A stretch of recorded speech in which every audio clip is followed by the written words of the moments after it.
कर्ज लेकर भोग विलास किया है तो भुगतना तो पड़ेगा। प्रेमानंद महाराज ने दिए सफल बिजनेस के टिप्स। प्रेमानंद महाराज ने उपदेश दिया कि राधा नाम की फसल को पकने दें। कोई किसान आज बीज बोए और कहे कि मुझे 2-4 दिन में 40 क्विंटल उपज मिल जाए तो संभव नहीं। बार बार जमीन खोदेगा तो बीज भी नष्ट हो जाएगा। इसलिए राधा नाम में मन लगाएं और धैर्य रखें। प्रेमानंद महाराज ने दिए सफल बिजनेस के टिप्स। प्रेमानंद महाराज के प्रवचन सोशल मीडिया पर भी बहुत लोकप्रिय हैं। प्रेमानंद महाराज ने समझाया, जैसा कर्म करते हैं वैसा भोगना पड़ता है। आज ईश्वर में मन लगाएंगे तो कल ही समस्याएं खत्म नहीं हो जाएंगी। आने वाले कल में सुफल मिलेगा, लेकिन धैर्य व पूर्ण विश्वास रखना होगा। धर्म गुरु प्रेमानंद जी तो भुगतना तो पड़ेगा के पास उनके अनुयायी अपनी तरह तरह की समस्याएं लेकर पहुंचते हैं और महाराज जी उनका धर्म संगत उत्तर भी देते हैं। हाल ही में एक भक्त ने खुद पर भारी कर्ज होने की समस्या महाराज जी के सामने रखी और जानना चाहा कि कर्ज से मुक्ति का कोई उपाय है क्या। इस पर प्रेमानंद महाराज ने दो टूक जवाब तो दिया ही, सभी भक्तों को एक सबक भी पढ़ाया।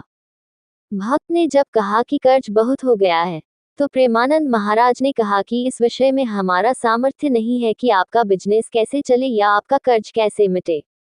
ये हमारा विषय भी नहीं है। लेकिन क्या आपने हमसे पूछकर कर्ज लिया था? आपने उस पैसे से अपना मनोरंजन किया या विलासिता की? उस समय हमसे आदेश लिया था क्या? प्रेमानंद महाराज ने कहना जारी रखा कि उस पैसे से आपने भोग विलास किया तो अब भोगना तो पड़ेगा। कर्ज लेकर व्यापार करना या कर्ज लेकर सुख सुविधाएं भोगना समझदारी नहीं है। कर्मों का फल तो हर हाल में भोगना ही पड़ेगा। प्रेमानंद महाराज ने उपदेश दिया कि राधा नाम की फसल को पकने दें। कोई किसान आज बीज बोए और कहे कि मुझे 2-4 दिन में 40 क्विंटल उपज मिल जाए तो संभव नहीं। बार बार जमीन खोदेगा तो बीज भी नष्ट हो जाएगा। इसलिए राधा नाम में मन लगाएं और धैर्य रखें। हाल ही में एक भक्त ने खुद पर भारी कर्ज होने की समस्या महाराज जी के सामने रखी और जानना चाहा कि कर्ज से मुक्ति का कोई उपाय है क्या। इस पर प्रेमानंद महाराज ने दो टूक जवाब तो दिया ही, सभी भक्तों को एक सबक भी पढ़ाया। प्रेमानंद महाराज ने कहा कि यदि आपने आज नाम जप शुरू किया है तो कल ही कर्ज से मुक्ति मिल जाए, ये संभव नहीं। कोई किसान आज फसल बोता है तो कल ही उसे उपज नहीं मिल जाएगी।